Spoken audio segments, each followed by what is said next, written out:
Hi എല്ലാവർക്കും നമസ്കാരം. അപ്പോൾ ഏതൊരു പരീക്ഷയ്ക്കും വളരെ ഇമ്പോർട്ടൻ്റ് ആയിട്ടുള്ളൊരു ഭാഗമാണ് പ്രീവിയസ് ഇയർ ക്വസ്റ്റ്യൻസ് വർക്കൗട്ട് ചെയ്യൽ. കൂടുതൽ ഇൻട്രൊഡക്ഷനൊന്നും ഇല്ലാതെ നമുക്ക് ഇന്നത്തെ വീഡിയോ തുടങ്ങാം. ഇന്ന് തൊട്ട് 2020 മുതൽ 2023 വരെ നടന്ന 10th ലെവൽ പ്രിലിംസിൻ്റെ ക്വസ്റ്റ്യൻ പേപ്പർ നമുക്ക് ചെയ്ത് തുടങ്ങാം. ഇതിൻ്റെ റിലേറ്റഡ് ഫാക്ട്സ് ആയിട്ടുള്ള വീഡിയോ അടുത്ത് തന്നെ നമുക്ക് ചെയ്യാം. ഇന്ന് ആദ്യമായിട്ട് ഈ ക്വസ്റ്റ്യൻ പേപ്പറിലെ ക്വസ്റ്റ്യൻസും ആൻസേഴ്സും മാത്രം ഞാൻ ചെയ്ത് തരാം. എന്നിട്ട് അതിൻ്റെ റിലേറ്റഡ് ഫാക്ട്സ് കൂടെ കേൾക്കുമ്പോൾ അത് നമ്മുടെ മനസ്സിൽ ഒന്നുകൂടെ തറവാകും. അപ്പോൾ നമുക്ക് നേരിട്ട് ഈ ക്വസ്റ്റ്യൻ പേപ്പറിലേക്ക് കിടക്കാം. 2023 നടന്ന 141/23 എന്ന ക്വസ്റ്റ്യൻ പേപ്പറാണ് ചെയ്യാൻ പോകുന്നത്. അപ്പോൾ ഒന്നാമത്തെ ചോദ്യം, ഗംഗാ ശുദ്ധീകരണ പദ്ധതിയുടെ പേരെന്ത്? നമാമി ഗംഗ എന്നാണ് ആൻസർ വരുന്നത്. 2021 ഐക്യരാഷ്ട്ര സംഘടനയുടെ കാലാവസ്ഥാ വ്യതിയാന സമ്മേളനം നടന്ന സ്ഥലം എവിടെയാണ്? യുണൈറ്റഡ് കിങ്ഡമാണ്.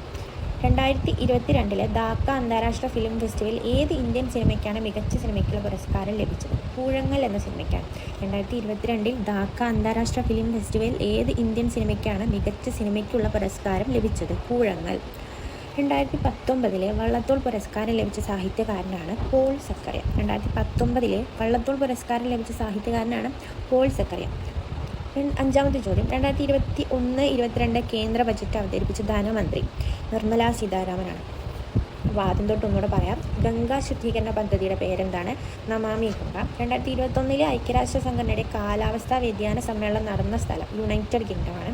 2022 ധാക്ക അന്താരാഷ്ട്ര ഫിലിം ഫെസ്റ്റിവൽ ഏത് ഇന്ത്യൻ സിനിമയ്ക്കാണ് മികച്ച സിനിമയ്ക്കുള്ള പുരസ്കാരം ലഭിച്ചത്? കൂഴങ്ങൾ എന്ന സിനിമയ്ക്കാണ്. 2019 വള്ളത്തോൾ പുരസ്കാരം ലഭിച്ച സാഹിത്യകാരൻ പോൾ സക്കറിയാണ് ആൻസർ വരുന്നത്. 2021-22 കേന്ദ്ര ബജറ്റ് അവതരിപ്പിച്ച ധനമന്ത്രിയാണ് നിർമ്മല സീതാരാമൻ. അടുത്ത ചോദ്യം, റഷ്യ ഉക്രൈൻ യുദ്ധത്തിൽ തകർന്ന ലോകത്തിലെ ഏറ്റവും വലിയ ഉക്രൈൻ നിർമ്മിത വിമാനം. ചോദ്യം, റഷ്യ ഉക്രൈൻ യുദ്ധത്തിൽ തകർന്ന ലോകത്തിലെ ഏറ്റവും വലിയ ഉക്രൈൻ നിർമ്മിത വിമാനം ഏതാണെന്നാണ്. AN-225 Maria. ആൻസർ വരുന്നത് AN-225 Maria. 2021 major Dhyan Chand Khel Ratna പുരസ്കാരം നേടിയ മലയാളി ആരാണ്? അപ്പോൾ PR ശ്രീജേഷാണ് ആൻസർ വരുന്നത്. 2021 മേജർ ധ്യാൻചന്ദ് ഖേൽരത്ന പുരസ്കാരം നേടിയ മലയാളി PR ശ്രീജേഷ്. നിലവിലെ കേരള നിയമസഭാ സ്പീക്കർ. അപ്പോൾ അത് ക്വസ്റ്റ്യൻ ഇട്ടത് 2023 കാലയളവിലാണ്. അപ്പോൾ ഇപ്പോൾ അപ്ഡേഷൻ വന്നിട്ടുണ്ടാവും, ചെക്ക് ചെയ്യണം. ഞാൻ ഇതിനെ പറ്റിയുള്ളത് റിലേറ്റഡ് ഫാക്ട്സിൽ ഞാൻ പറയാം. നിലവിലെ കേരള നിയമസഭാ സ്പീക്കർ, അതായത് ഈ ക്വസ്റ്റ്യൻ പേപ്പറിൻ്റെ സമയത്ത് കേരള നിയമസഭാ സ്പീക്കർ AN ഷംസീറാണ്. നിലവിലെ കേരള നിയമസഭാ speaker AN Shamseer. 2022 FIFA world കപ്പിന് ആതിഥേയം വഹിക്കുന്ന രാജ്യം ഖത്തറാണ്. 2022 ഫിഫ വേൾഡ് കപ്പിന് ആതിഥേയം വഹിക്കുന്ന രാജ്യം ഖത്തറാണ്. നിലവിലെ കേരള ലോകായുക്ത ചെയർമാൻ. നിലവിലെ കേരള ലോകായുക്ത ചെയർമാൻ സിറിയാക് ജോസഫാണ്. നിലവിലെ കേരള ലോകായുക്ത ചെയർമാൻ സിറിയാക് ജോസഫാണ്. അപ്പോൾ ഒന്നുകൂടി ഒന്ന് നോക്കാം 5 തൊട്ടുള്ള ചോദ്യങ്ങൾ. 2021-22 കേന്ദ്ര ബജറ്റ് അവതരിപ്പിച്ച ധനമന്ത്രി നിർമ്മല സീതാരാമനാണ്. റഷ്യ ഉക്രൈൻ യുദ്ധത്തിൽ തകർന്ന ലോകത്തിലെ ഏറ്റവും വലിയ ഉക്രൈൻ നിർമ്മിത വിമാനം AN-225. 2021 മേജർ ധ്യാൻചന്ദ് ഖേൽരത്ന പുരസ്കാരം നേടിയ മലയാളിയാണ് PR ശ്രീജേഷ്.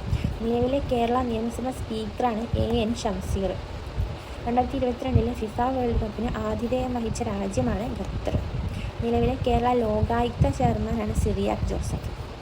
ഇനി കേരളത്തിൻ്റെ തീരപ്രദേശം ഏത് പേരിലാണ് അറിയപ്പെടുന്നത്? മലബാർ സമതലം. കേരളത്തിൻ്റെ തീരപ്രദേശം ഏത് പേരിലാണ് അറിയപ്പെടുന്നത്? മലബാർ തീരസമതലം. അറബിക്കടലിൽ സ്ഥിതി ചെയ്യുന്ന ഇന്ത്യയുടെ ദ്വീപസമൂഹം ഏതാണ്? ലക്ഷദ്വീപാണ് അറബിക്കടലിൽ സ്ഥിതി ചെയ്യുന്ന ഇന്ത്യയുടെ ദ്വീപസമൂഹം. വടക്കേ ഇന്ത്യ, തെക്കേ ഇന്ത്യ എന്നിങ്ങനെ ഇന്ത്യയെ രണ്ടായി വേർതിരിക്കുന്ന അക്ഷാംശ രേഖ ഏത്? ഉത്തരായന രേഖയാണ് വടക്കേ ഇന്ത്യ, തെക്കേ ഇന്ത്യ എന്നിങ്ങനെ ഇന്ത്യയെ രണ്ടായി വേർതിരിക്കുന്ന അക്ഷാംശ രേഖ. ഇന്ത്യയെ ശ്രീലങ്കയിൽ നിന്ന് വേർതിരിക്കുന്ന സമുദ്രഭാഗം മാന്നാർ കടലിടുക്കാണ് ആൻസർ. ഇന്ത്യയെ ശ്രീലങ്കയിൽ നിന്ന് വേർതിരിക്കുന്ന സമുദ്രഭാഗം മാന്നാർ കടലിടുക്കാണ് ആൻസർ. ഇന്ത്യയിലെ ദേശീയ ജലപാത 3 ബന്ധിപ്പിക്കുന്ന സ്ഥലങ്ങൾ ഏതെല്ലാം? കൊല്ലം കോട്ടപ്പുറമാണ്. ഇന്ത്യയിലെ ദേശീയ ജലപാത 3 ബന്ധിപ്പിക്കുന്ന സ്ഥലങ്ങൾ ഏതെല്ലാം? കൊല്ലം കോട്ടപ്പുറമാണ്. അപ്പോൾ ഒന്നുകൂടെ ഒന്ന് നോക്കാം. നിലവിലെ കേരള ലോകായുക്ത ചെയർമാനാണ് സിറിയാക് ജോസഫ്. കേരളത്തിൻ്റെ തീരപ്രദേശം ഏത് പേരിലാണ് അറിയപ്പെടുന്നത്? മലബാർ തീരസമതലം എന്നാണ് അറിയപ്പെടുന്നത്. അറബിക്കടലിൽ സ്ഥിതി ചെയ്യുന്ന ഇന്ത്യയുടെ ദ്വീപസമൂഹമാണ് ലക്ഷദ്വീപ്. അറബിക്കടലിൽ സ്ഥിതി ചെയ്യുന്ന ഇന്ത്യയുടെ ദ്വീപസമൂഹമാണ് ലക്ഷദ്വീപ്. ഈ ഇന്ത്യയെ വടക്കേ ഇന്ത്യ, തെക്കേ ഇന്ത്യ എന്നിങ്ങനെ രണ്ടായി വേർതിരിക്കുന്ന അക്ഷാംശ രേഖയാണ് ഉത്തരായന രേഖ.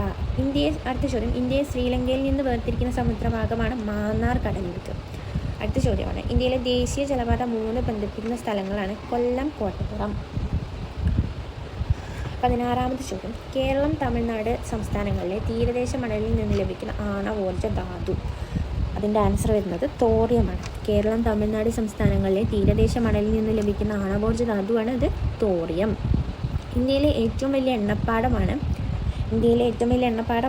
മുംബൈ ഹൈ. ഇന്ത്യയിലെ ഏറ്റവും വലിയ എണ്ണപ്പാടമാണ് മുംബൈ ഹൈ. കൃഷിയും അനുബന്ധ പ്രവർത്തനങ്ങളും ഉൾപ്പെടുന്ന സാമ്പത്തിക പ്രവർത്തന മേഖല. 18ാമത് ചോദ്യമാണ്, കൃഷിയും അനുബന്ധ പ്രവർത്തനങ്ങളും ഉൾപ്പെടുന്ന സാമ്പത്തിക പ്രവർത്തന മേഖലയാണ് പ്രാഥമിക മേഖല. ഇന്ത്യയിലെ ആദ്യത്തെ റോക്കറ്റ് വിക്ഷേപണ കേന്ദ്രമാണ് തുമ്പ.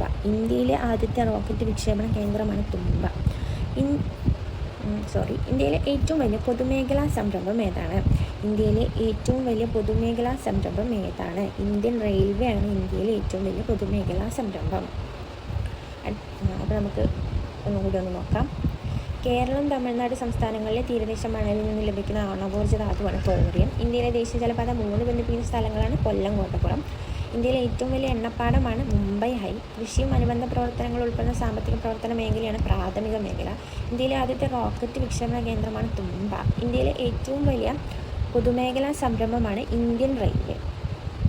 അടുത്ത ചോദ്യം, വന്ദേമാതരം എന്ന രാഷ്ട്രഗീതം 1882 ബംഗാളി നോവലിസ്റ്റായ ബങ്കിം ചന്ദ്ര ചാറ്റർജി എഴുതിയ ഒരു നോവലിൽ നിന്ന് എടുത്തിട്ടുള്ളതാണ്. ഏതാണ് ആ നോവൽ? ആനന്ദമഠം എന്ന നോവലിൽ നിന്നാണ് എടുത്തിട്ടുള്ളത്. വന്ദേമാതരം എന്ന രാഷ്ട്രഗീതം 1882 ബംഗാളി നോവലിസ്റ്റായ ബങ്കിം ചന്ദ്ര ചാറ്റർജി എഴുതിയ ഒരു നോവലിൽ നിന്ന് എടുത്തിട്ടുള്ളതാണ്. ഏതാണ് ആ നോവൽ? ആനന്ദമഠമാണ്. ഇന്ത്യയുടെ ദേശീയ ഗാനം പാടി തീർക്കുവാൻ എടുക്കേണ്ട സമയപരിധി ഇന്ത്യ ഗവൺമെൻറ്റിൻ്റെ ചട്ടപ്രകാരം എത്ര സെക്കൻഡാണ്? 52 സെക്കൻഡാണ്. ഇന്ത്യയുടെ ദേശീയ ഗാനം പാടി തീർക്കുവാൻ എടുക്കേണ്ട സമയപരിധി ഇന്ത്യ ഗവൺമെൻറ്റിൻ്റെ ചട്ടപ്രകാരം എത്ര സെക്കൻഡാണ്? 52 സെക്കൻഡാണ്. ഇന്ത്യൻ ഭരണഘടനയിൽ 1976 ഒരു ഭരണഘടനാ ഭേദഗതി നിയമം വഴി മൗലിക ചുമതലകൾ ഉൾപ്പെടുത്തിയത്. ഇന്ത്യൻ ഭരണഘടനയിൽ 1976 ഒരു ഭരണഘടനാ ഭേദഗതി നിയമം വഴിയാണ് മൗലിക ചുമതലകൾ ഏർപ്പെടുത്തിയത്. താഴെ പറയുന്നവയിൽ ഏത് ഭേദഗതി നിയമം അനുസരിച്ചാണ് 10 ചുമതലകൾ ഇന്ത്യൻ ഭരണഘടനയിൽ ഉൾപ്പെടുത്തിയത്? 42ാം ഭേദഗതി അനുസരിച്ചാണ് ഇന്ത്യൻ ഭരണഘടനയിൽ 10 ചുമതലകൾ ഉൾപ്പെടുത്തിയത്. ഇന്ത്യൻ ഭരണഘടനയുടെ ഭാഗം 3 പൗരന്മാർക്ക് ചില മൗലിക അവകാശങ്ങൾ ഉറപ്പു നൽകുന്നു. താഴെ പറയുന്നവയിൽ ഒരു അവകാശം ഭാഗം 3 ഉൾപ്പെടുത്തിയിട്ടില്ല. ഏതാണ് ആ അവകാശം? തുല്യ ജോലിക്ക് തുല്യ വേതനത്തിനുള്ള അവകാശം. ബാക്കി 3 അവകാശങ്ങളും ഭാഗം 3 ഉൾപ്പെടുത്തിയിട്ടുണ്ട്. വ്യക്തി സ്വാതന്ത്ര്യത്തിനുള്ള അവകാശം, ഇഷ്ടമുള്ള മതത്തിൽ വിശ്വസിക്കാനുള്ള അവകാശം, സമത്വത്തിനുള്ള അവകാശം. അടുത്ത ചോദ്യം, ഇന്ത്യൻ ഭരണഘടനയുടെ വകുപ്പ്, അതായത് ആർട്ടിക്കിൾ 21A 6 മുതൽ 14 വയസ്സ് വരെയുള്ള കുട്ടികൾക്ക് സൗജന്യ നിർബന്ധിതമായ വിദ്യാഭ്യാസം ഒരു മൗലിക അവകാശമായി ഉറപ്പു നൽകുന്നു. ഏത് ഭരണഘടനാ ഭേദഗതി നിയമം അനുസരിച്ചാണ് ഈ വകുപ്പ് ഭരണഘടനയിൽ ഉൾപ്പെടുത്തിയത്?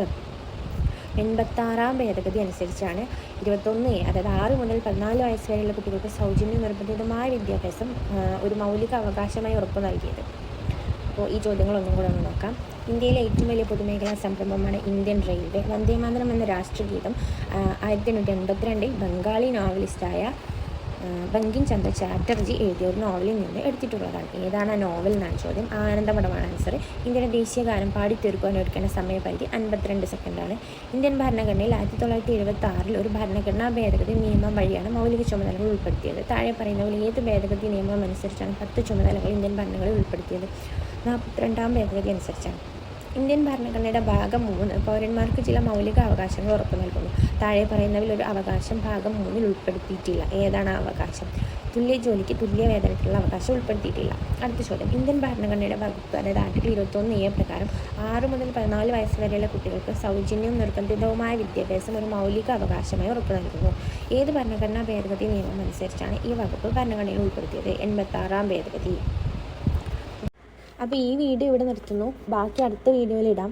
ഇതെന്തായാലും ഒരു 2-3 തവണ ഇങ്ങനെ റിപ്പീറ്റഡ്ലി കേട്ടാൽ തന്നെ നിങ്ങളുടെ മനസ്സിൽ പതിഞ്ഞോളും. വീട്ടമ്മമാരൊക്കെ വർക്കിംഗ് വുമൻസ് ഒക്കെ ആണെങ്കിൽ തന്നെ രാവിലെ കിച്ചണിൽ നിൽക്കുമ്പോഴോ ബസ്സിൽ പോകുമ്പോഴോ ഒക്കെ ഹെഡ്സെറ്റ് വെച്ചോ അല്ലെങ്കിൽ സ്പീക്കറിലിട്ടോ എങ്ങനെയാ വെച്ചാൽ നിങ്ങളുടെ ഇതിനനുസരിച്ചിട്ട് 2-3 തവണ സ്പീഡിലും സ്ലോയിലും ഒക്കെ ഇട്ട് കണ്ടാൽ തന്നെ നിങ്ങളുടെ മനസ്സിൽ പതിഞ്ഞോളും. പിന്നെ ഇതിനൊരു വായിച്ച് നോക്കേണ്ട ആവശ്യമോ പിന്നീട് ഒരു ക്വസ്റ്റ്യൻ പേപ്പർ ചെയ്ത് നോക്കേണ്ട ആവശ്യമില്ല. റിപ്പീറ്റഡ്ലി ഇതിങ്ങനെ കേട്ടുകൊണ്ടിരിക്കുമ്പോൾ നിങ്ങളുടെ മനസ്സിൽ തന്നെ പതിഞ്ഞോളും. ഇങ്ങനെ ഈ PYQs വരാൻ പോകുന്ന 10th പ്രിലിംസിന് നിങ്ങൾക്ക് എന്തായാലും ഉപകാരപ്പെടും ഇങ്ങനെ ചെയ്യുകയാണെന്നുണ്ടെങ്കിൽ. പിന്നെ നിങ്ങളുടെ വിലയേറിയ അഭിപ്രായങ്ങളൊക്കെ കമൻറ്റ് ബോക്സിൽ അറിയിക്കും. പിന്നെ ഒരുമിച്ച് പഠിക്കാൻ നിങ്ങൾക്ക് താല്പര്യം ഉണ്ടെങ്കിൽ do subscribe and like my channel. Thank you.